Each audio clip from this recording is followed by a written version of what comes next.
Study IQ IAS, आपका selection हमारा mission. अगर आपको जीवन में कुछ बड़ा करना है तो चैलेंजेस तो आते ही हैं। इसका जीता जागता उदाहरण है हमारे सामने mister Kamlesh. Presently IRS custom excise हैं और इस साल का जो फाइनल रिजल्ट है उसमें भी 608 रैंक आई है। चलिए मिलते हैं कमलेश से। Welcome to the session Kamlesh. Thank you sir. चलिए बात करते हैं आपके बैकग्राउंड से और फिर बात करेंगे चैलेंजेस पर, फिर स्पेसिफिक स्ट्रेटजी पर। तो आपको जो भी इस तैयारी को करने के लिए करना होता है तो कमलेश आज उस पर आपके साथ बात करेंगे। तो स्टार्टिंग कि आपने पढ़ाई कहाँ से शुरू करी, कहाँ से आप बिलोंग करते हैं, ज़रा इसके बारे में बताना स्टार्ट कीजिए। मेरा नाम जैसे कि कमलेश कुमावत है। मैं राजस्थान के चित्तौड़गढ़ डिस्ट्रिक्ट के बेगू तहसील के एक बरन्यास ग्राम से आता हूँ। तो मेरी प्रारंभिक शिक्षा मतलब प्राइमरी एजुकेशन 8वीं तक वहीं हुई थी। उसके बाद मैं बेगू चला गया था 2 साल के लिए। 9-10 वहाँ किया, फिर भीलवाड़ा से मैंने 11-12 किया और उसके बाद मैंने बीकॉम पढ़ना स्टार्ट किया था बीकॉम में, और साथ ही साथ सीए की तैयारी भी स्टार्ट कर दी थी। वहाँ से सीए के लिए मैं जयपुर शिफ्ट हुआ और सीए करने के बाद मैंने यूपीएससी करने का सोचा था। यूपीएससी का मुझे ज़्यादा कुछ पता नहीं था बिल्कुल कि कितना स्टेजेस होता है, क्या होता है, ऑप्शनल लेना होता है या क्या करना होता है, और मैं दिल्ली आ गया था। और वहाँ मैंने ये गलती की थी कि मैंने एग्ज़ाम को समझना ज़रूरी नहीं समझा शुरुआत करने से पहले। तो मेरे को 6-7 महीने साल भर उसको समझने में लग गया। ठीक है, कितना टाइम लग गया समझने में? साल भर लग ही गया। मतलब मैं पढ़ रहा था, बस रेंडमली पढ़ रहा था कि अच्छा जीएस होता है, जीएस पढ़ लो, ठीक है, ऑप्शनल है, हाँ चलो इसका भी पढ़ लो। लेकिन क्यों, कितना पढ़ना है, कौन सा सब्जेक्ट कैसे पढ़ना है, क्या पढ़ना है, वो सब अगर आप एग्ज़ाम को समझते नहीं हो पहले तो पता नहीं चलता है कि आपको क्या और कैसे कब कितना पढ़ना है। वो समझने के बाद फिर मैंने अपनी तैयारी को फिर से रीशेड्यूल किया और फिर से स्टार्ट किया कि अच्छा 3 स्टेज होते हैं, प्री, मेंस, इंटरव्यू। तो आपको पहले मेंस के लिए अच्छे से तैयारी करनी होती है, ठीक है। तब मैं एग्ज़ाम भी देने लग गया था। तो आप प्रीलिम्स की तैयारी करते हो, फिर प्रीलिम्स के बाद मेंस की तैयारी करते हो। तो वो मतलब एक आधी बनी हुई स्ट्रेटेजी का हिस्सा ही चल रहा था। वैसे मेहनत बहुत की थी, फिर भी डिज़ायर्ड रिजल्ट नहीं मिल पाया। क्यों? क्योंकि आपकी तैयारी उतनी परफेक्ट नहीं थी। जिन जिन एरिया में आपने काम किया उसमें मार्क्स बहुत अच्छे आए आपके, लेकिन क्योंकि परफेक्ट नहीं है तो कॉम्बिनेशन सारा वैसा नहीं रहा। तो फिर वापस से पूरे एरियाज़ को एक्सप्लोर करते हुए, जैसे कि पूरा सिलेबस लेके बैठना, उसके साथ PYQ लेके बैठना है हर सब्जेक्ट के। इनफैक्ट डिजास्टर मैनेजमेंट जैसे क्वेश्चन को भी नहीं छोड़ने हैं, और वर्ल्ड हिस्ट्री जैसे क्वेश्चन नहीं आते हैं फिर भी उसके भी आपके पास कुछ समराइज नोट्स होने चाहिए, ताकि बाई चांस अगर आपके पास क्वेश्चन आ जाए तो आपके पास उसका आंसर होना चाहिए। तो ये सब सोच के फिर अच्छे से तैयारी की और फिर प्रोसीड किया एग्ज़ाम की साइड, तो फिर क्लियर हो पाया। मैं आपको बता दूं कि लास्ट ईयर भी क्लियर हुआ था इनका एग्ज़ाम, तभी IRS कस्टम मिला और इस बार भी क्लियर हुआ है। अभी तक जो इन्होंने बताया उससे आपने एक बात समझी होगी कि विलेज बैकग्राउंड से हैं, राइट। और ऐसा भी नहीं है कि आप एकेडमिकली बहुत सुपर थे, क्योंकि ये एग्ज़ाम ये मांगता ही नहीं है। क्योंकि अगर इन्होंने प्रीलिम्स मेंस क्लियर करके इंटरव्यू स्टेज पर आ गए हैं तो इनका सुपर्ब एकेडमिक्स ऑलरेडी बन गया है, क्योंकि जब इन्होंने मेहनत करनी स्टार्ट करी तो बन गया है। एक चीज़ उन्होंने बताई कि इन्होंने 6 से महीने या 1 साल लगभग एग्ज़ाम को समझने में चला गया। आपको नहीं लगता मैक्सिमम स्टूडेंट्स के साथ यही हो रहा है? और काफ़ी लोग तो इसको रिकॉग्नाइज ही नहीं कर रहे हैं कि ऐसा हो रहा है। मैं इसको ऐसे सम अप करता हूँ कि देखिए 2 चीज़ें मैटर करती हैं। अगर यूपीएससी सिविल सर्विस एग्जाम एक गेम है तो सबसे पहले तो गेम में एंटर करने से पहले you should know about the rules. अगर आप क्रिकेट को एक गेम मानते हैं, किसी भी प्लेयर के बारे में सोचिए, आपको ही लगता है उस प्लेयर को जो नॉलेज है उस गेम की, that is far far better than a person who is liking that game. कई लोगों को पसंद है कि यार मैं IAS बन जाऊं, IRS बन जाऊं कमलेश की तरह, लेकिन उसकी समझ कि यार उसके लिए चाहिए क्या, उस एग्जाम की हर एक स्टेज में what is the specific requirement, वो बहुत ज़रूरी है। जैसे इन्होंने एक चीज़ कही कि डिज़ास्टर मैनेजमेंट, ये ऐसे टॉपिक हैं, disaster management, society, social justice, जिसको कई बार स्टूडेंट्स इतना मतलब एफर्ट देते ही नहीं है। वो ब्रॉड पिलर्स पे फोकस करते हैं, सब्जेक्ट सेंट्रिक अप्रोच रखते हैं, एग्जाम सेंट्रिक नहीं।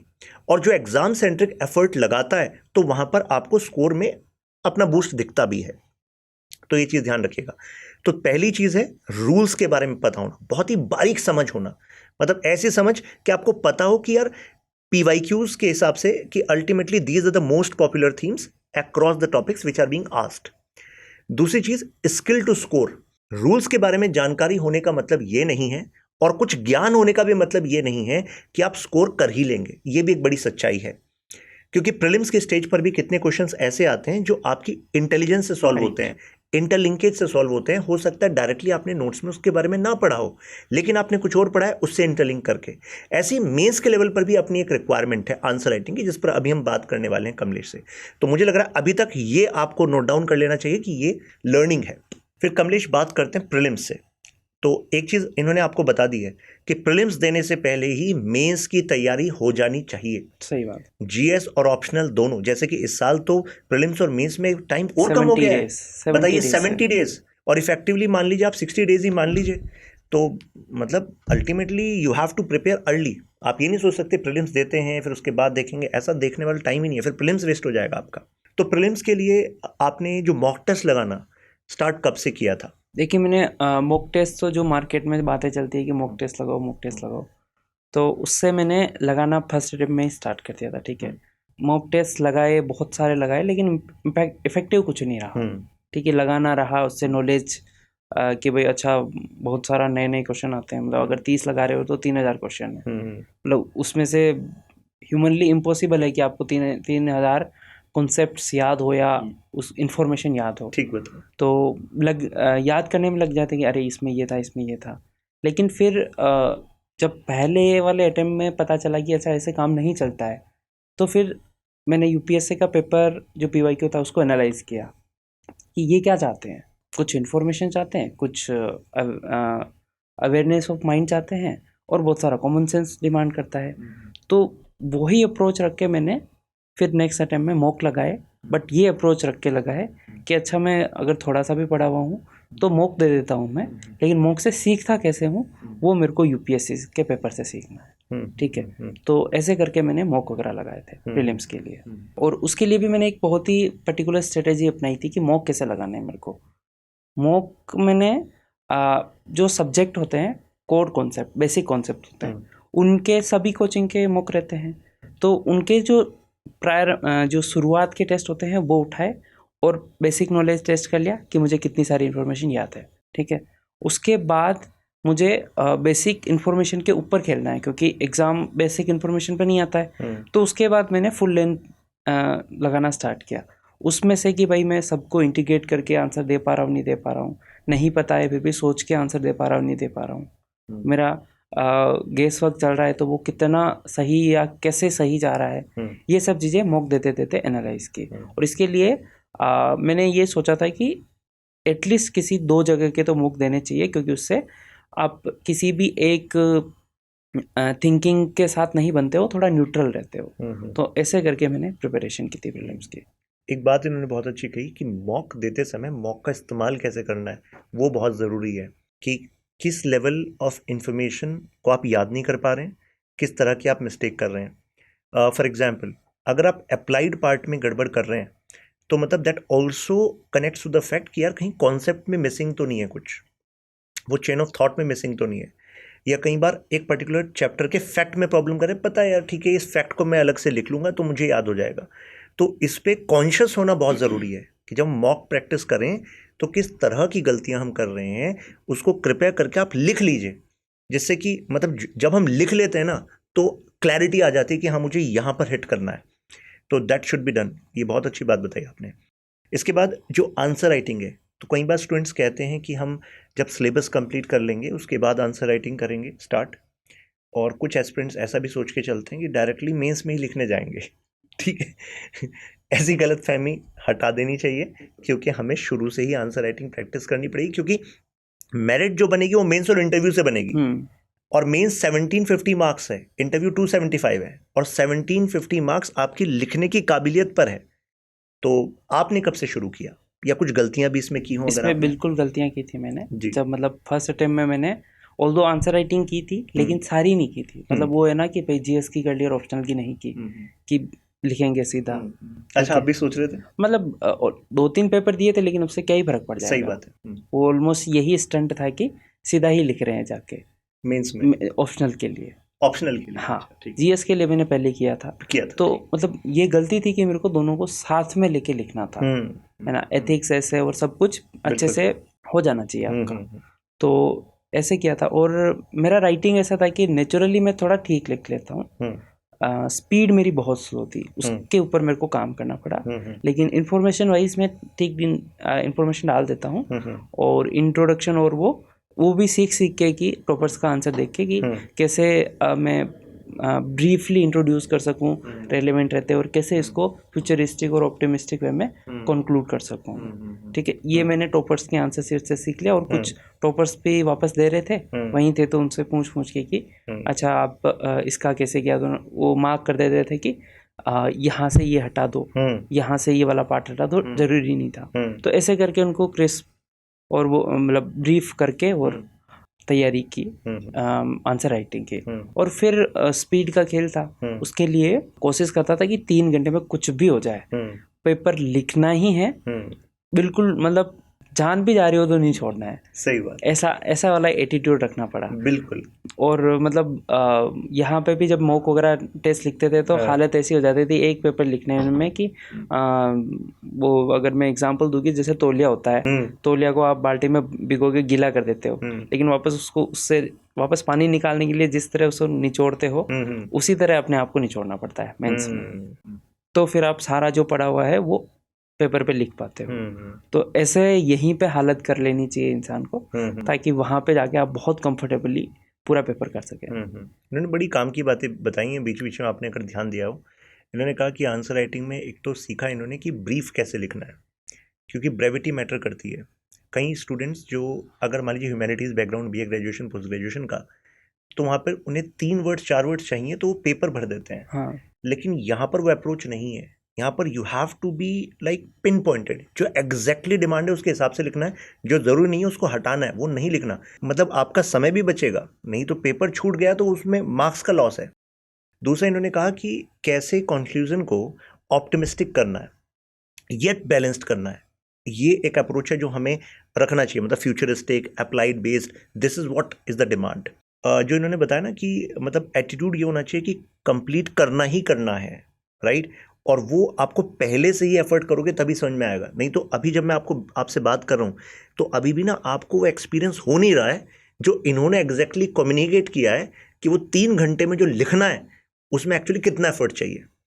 तो जब तैयारी कर लोगे, फिर 3 घंटे में उतने क्वेश्चंस को प्रैक्टिस करने बैठोगे, तब एग्जैक्टली समझ पाओगे कि हम किस बारे में यहाँ पर बात कर रहे थे। नहीं तो वाली बात हो जाएगी कि हम बैठे हैं, सुन रहे हैं प्रवचन, साइकिल चलाना कैसे है मतलब, और साइकिल चलाना आप सुन के नहीं सीख सकते, बैठना पड़ेगा, गिरना पड़ेगा, गलत आंसर लिखोगे, खराब आंसर लिखोगे, फर्क नहीं पड़ता। पढ़ो, लिखो, उस बहाने याद भी हो जाएगा आपको, राइट। अच्छा, फिर आपने शॉर्ट नोट्स बनाए थे क्या? बिल्कुल, मैंने हर चीज़ के लिए शॉर्ट नोट्स बनाए थे। हर चीज़ के लिए शॉर्ट नोट्स? नोट कर लीजिए इस बात को। मतलब मैंने ऑप्शनल के नोट्स ऐसे बना लिए थे, फर्स्ट टाइम में नहीं बने थे ऑफकोर्स, वो मेरे 3rd नोट्स थे। ठीक है, 3rd नोट्स थे और वो ऐसे बन गए थे कि जैसे हमारा ऑप्शनल का सिलेबस बहुत वास्ट है, फिर भी मेरे पास एक इतना सा फोल्डर है जिसमें मेरा पूरा ऑप्शनल है। अभी मैं चाहूँ तो कि भाई 15 दिन में ऑप्शनल शुरुआत से करके ख़त्म करना है तो मैं अभी उठाऊंगा, 15 दिन में हो जाएगा। वो इतना सा मेरे शॉर्ट नोट्स हैं, अब फर्स्ट टाइम पढ़ने के लिए। इनका कॉमर्स ऑप्शनल बैकग्राउंड है और वो इतने सफिशिएंट है कि मैं उन 5 दिन में बहुत अच्छे से पूरा ऑप्शनल पढ़ लूँ। 5 दिन जो ऑप्शनल के बीच में मिलते हैं, ठीक है। और कुछ इन्फॉर्मेशन ऐसे भी निकाल के रखी हुई है अलग पेजेस पे कि जो मेरे को जो पेपर वाले दिन पढ़नी है, और वो मतलब अगर गलती ना करो या कहीं की इन्फॉर्मेशन डालना हो तो वो सारी चीज़ें अलग पेजेस पे लिखी हुई है उस डे के पढ़ने के लिए। तो ऐसे करके शॉर्ट नोट्स बनाए हुए। देख लीजिए आप, मतलब कई बार बच्चे सोचते हैं कि ये जो मैं अभी लिख रहा हूँ या लिख रही हूँ वो मेरे फाइनल नोट्स है। ऐसा नहीं है। जब तक आप मेंस के द्वार पर पहुँचेंगे तब तक काफ़ी चीज़ें ऐसी होंगी जो आपके लिए बेसिक बन जाएंगी। आप इतनी बार रिवाइज, इतनी बार प्रैक्टिस कर सकेंगे। और मेरा तो पर्सनल एडवाइस ये है, कई बच्चे ऐसा करते हैं कि शॉर्ट नोट्स ना किसी टॉपर के डाउनलोड कर लेते हैं। जैसे ये भी सोच रहे होंगे अच्छा कमलेश सर ने सब बना रखा है, हमें दे दीजिए, हमें एग्जैक्टली वो आपके काम ही नहीं आएंगे, बताऊँ आपको, क्योंकि हर किसी के शॉर्ट नोट्स अलग होते हैं। हो सकता है कमलेश के लिए जो चीज़ बहुत ईजी थी, ईजी टू रिमेंबर थी, वो उसने नहीं लिखा उसमें, जो 15 दिन में पूरा याद कर सकता है, रिवाइज कर सकता है, लेकिन आपका हो सकता है सोचना समझना हो सकता है अलग है, तो इस वजह से आपके शॉर्ट नोट्स अलग होंगे। सो तभी मेरी एडवाइस है कि डिटेल नोट्स तो मार्केट में अवेलेबल हैं, क्लासेस में आपको मिलते हैं, फोकस ऑन शॉर्ट नोट्स। और एक और चीज़ उन्होंने बताई कि ज़रूरी नहीं है कि पहली बार आप जो शॉर्ट नोट्स बना रहे हैं वही फाइनल होंगे, क्योंकि शॉर्ट नोट्स भी आपके इंप्रूव होते हैं, इंप्रोवाइज होते रहते हैं, लास्ट स्टेज पर अलग शॉर्ट नोट्स होंगे, वो बहुत ही प्रिसाइज होंगे और वही आपको काम आएगा, क्योंकि इतने शॉर्ट टाइम में कैसे आप रिकॉल कर पाओगे, यही तरीका है। और इसके साथ ही मैं प्रीलिम्स के नोट्स के लिए भी कुछ बताना चाहता हूँ कि मैंने प्रीलिम्स के नोट्स कैसे बनाए थे। तो जैसे अगर मैं बात करूँ लक्ष्मीकांत की, ठीक है, तो उसमें बहुत सारी इन्फॉर्मेशन है, आप उसके नोट्स बना के एग्जाम में नहीं जा सकते हो। मेरा मकसद ही यही था कि पहली बार में पूरी लक्ष्मीकांत याद करूँ, ठीक है, जो रेलेवेंट हो, ऑफ कोर्स इररिलेवेंट स्टफ याद नहीं करना है, रेलेवेंट हो इन्फॉर्मेशन वो सारी याद करो। कैसे करोगे, आप पढ़ रहे हो, फिर 2-3 बार पढ़ोगे तो फोर्थ टाइम में आपको खुद से पता चलता रहेगा कि अच्छा ये यहाँ पे लिखा है, ये यहाँ पे ये इन्फॉर्मेशन है, ठीक है।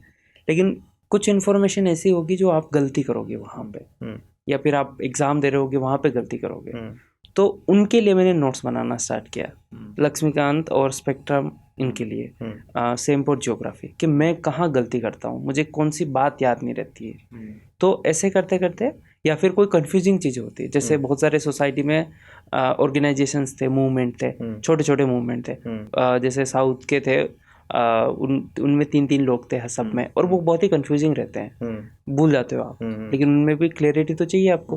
तो उसको मैं लिख के अलग से रखता था उन चीज़ों को। उनके मेरे की मॉडर्न हिस्ट्री के मेरे 15 पेज है, उनको पढ़ के मेरे को जो कंफ्यूजिंग चीज़ें हैं वो मैं याद कर लूँगा वहाँ से, बाकी के लिए मैं स्पेक्ट्रम पढ़ लूँगा। सेम गोज़ फॉर पॉलिटी, कि मुझे क्या याद नहीं रहता है वो मैंने लिख लिया अलग से, और उसके बारे में ऐसा ही लिखा, इस लैंग्वेज में लिखा है कि मेरे को समझ में आ जाए वो, बस मेरे को उसको सजावट करके नहीं लिखा है कि ये है, मैं बस पढ़ते टाइम ही हाँ पेज हाथ पर रखा पेन और नोट कर लिया उसको। तो वो मेरे प्री के नोट्स हैं, ऐसे करके। मैं भी यही सजेस्ट करूँगा कि आप पर्सनलाइज नोट्स बनाओ प्री के लिए एटलीस्ट, कि आप कैसे याद रखते हो इन्फॉर्मेशन को और उसको यूज़ कैसे करना है, उन दोनों बेसिस को ध्यान में रखते हुए नोट्स बनाएंगे। एथिक्स के लिए आपने कैसे तैयारी करी, मतलब कितना प्रैक्टिस आपने किया, क्योंकि एथिक्स भी अपने आप में एक डिफरेंशिएटर है एथिक्स से। बिल्कुल है। तो एथिक्स की तैयारी मैंने पहले तो क्लासेस ली थी, मतलब जहाँ से मैंने क्लासेस ली थी वहीं से किया था, फिर वहाँ से मुझे इतना मतलब नहीं हो पाया था जितना कवर हो सके, तो फिर मैंने आंसर राइटिंग स्टार्ट किया, ठीक है, कि आंसर कैसे लिखना है। तो वहाँ पे भी मुझे समझ नहीं आ रहा था कि कैसे अप्रोच कर पाऊँगा मैं उसमें। तो फिर मैंने क्या किया कि आंसर से ही सीखना पढ़ना स्टार्ट किया कि कैसे सीख सकता हूँ मैं। तो यूपीएससी के PYQs डाउनलोड किए, ठीक है, तो उनके कहीं कहीं आंसर मिल जाते हैं, मतलब इंटरनेट पे, आजकल इंटरनेट पे सबके आंसर होते हैं। तो वहाँ से कि हमें अच्छा इंटीग्रिटी पे किस टाइप के क्वेश्चन आते हैं, तो किस सेंस में हमें इंटीग्रिटी पढ़ना है, ठीक है, या फिर इमोशनल इंटेलिजेंस पढ़ना है तो किस सेंस में पढ़ना है। तो वो वहाँ से सीखा, ठीक है, वो सीख के और फिर किसी नोट्स लेके, और फिर मैंने ये सारे पॉइंट पढ़ के उसके भी शॉर्ट नोट्स बना लिए, और फिर मैं प्रैक्टिस करता रहा। PYQs प्रैक्टिस करने हैं और बहुत सारी केस स्टडीज़ प्रैक्टिस करनी है कि इसको फास्ट कैसे लिखते हैं। और केस स्टडीज़ में जो क्वेश्चन होते हैं, जो डिमांड पार्ट वाले होते हैं, उनको अच्छे से समझना है कि वो क्या एग्जैक्टली सब पूछना चाह रहा है, ठीक है, वो समझ के, और फिर जितने भी 3-4 क्वेश्चन होते हैं उनको कोशिश करना है कि 15 मिनट के टाइम में केस स्टडी को कंप्लीट करने की कोशिश करनी है। आपने ध्यान दिया होगा कि इन्होंने कीवर्ड वाइज अपनी अप्रोच रखी, क्योंकि अल्टीमेटली पता है कि कुछ कीवर्ड्स हैं जो ऑफन रिपीट होते हैं, वहाँ से क्वेश्चंस आते हैं। प्लस अगर सिलेबस में दिया हुआ है वो कीवर्ड मेंस के सिलेबस में, तो we need to have understanding of that particular keyword, not just in definition aspect कि इंटीग्रिटी पे मेरे पास कुछ कंटेंट आ गया, नहीं, whether that content is aligned with the question itself और नॉट। जो जिस तरह के क्वेश्चंस आ रहे हैं, क्या उसका कंटेंट मेरे पास इंटीग्रिटी पे रेडी है कि नहीं। अगर केवल आप इतना सा भी एफर्ट कर लो ना, तो उससे खुद क्लियर हो जाएगा कि भाई जो मेरे पास कंटेंट है इस पर ट्रस्ट करूं या ना करूं, या इस कंटेंट में कुछ मुझे ऐड करना है क्या। उसमें ऐड करिए, शॉर्ट में उसको ब्रीफ कर लीजिए, जिससे आप आसानी से रिकॉल कर सकें, और प्रैक्टिस कीजिए।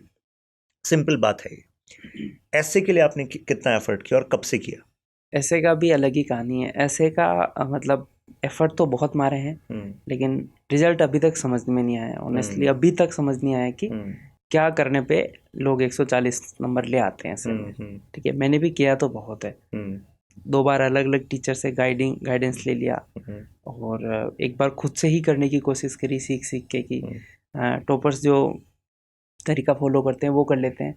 लेकिन मेरा बुरा कभी नहीं रहा ऐसे कि मतलब 80s में या 70s में मार्क्स तो नहीं आए, लेकिन इस बार मेरे 92 मार्क्स थे शायद। ठीक है, उसके बाद उससे पहले 100-120 आए हैं, तो मतलब बहुत बुरे नहीं आए, लेकिन जो डिजायर्ड है वो भी नहीं आए। तो मुझे लगता है ऐसे के लिए तो मेरे पास कोई गाइडेंस है नहीं कि मैं किसी के मार्क्स इंप्रूव करा पाऊँ। इसके बाद ना अपना कुछ एसेज ना शो कीजिएगा, तो उस पर फिर अलग से बात करेंगे कि मतलब क्या अप्रोच थी आपकी ऐसे की।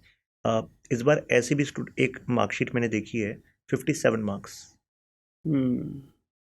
और जीएस में जो स्कोर है, और ऑप्शनल इकोनॉमिक्स ऑप्शनल का स्टूडेंट है, और जो ओवरऑल स्कोर है वो ऐसा है कि एसे और इंटरव्यू दो चीज बहुत गड़बड़ हो गई। मतलब इंटरव्यू में तो इंटरव्यू बोर्ड ने सोच लिया कि शायद इसको सर्विस मतलब देनी नहीं है।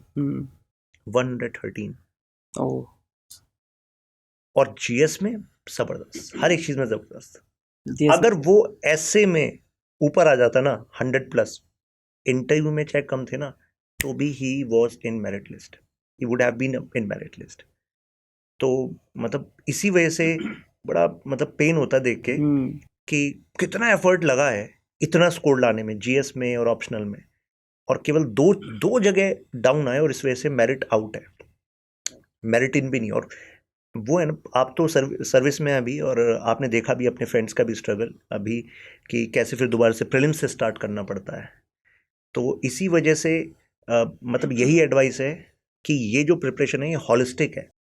मतलब किसी भी पार्ट को अगर हमने लाइटली लिया, किसी पेपर को या किसी पोर्शन को, then that can cost you an attempt, right. और दुनिया फिर बस सिलेक्शन देखती है कि सिलेक्शन हुआ कि नहीं हुआ। और आई एम श्योर कमलेश आपके साथ भी ऐसे फ्रेंड्स होंगे जिन्होंने शायद मतलब अच्छा टैलेंट है, अच्छी मेहनत करी है, लेकिन किसी कारणवश कोई पोर्शन में वो स्कोर नहीं आया, इस वजह से they are not in merit list.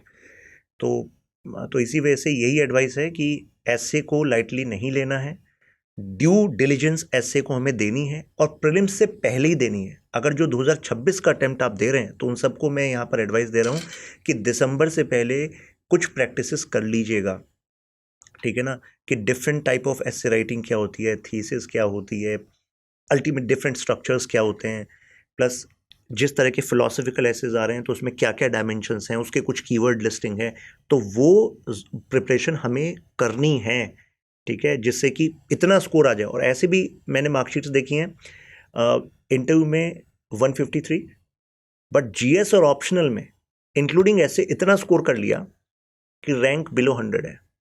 बिल्कुल, they are going to get IAS, जबकि इंटरव्यू में लो स्कोर है।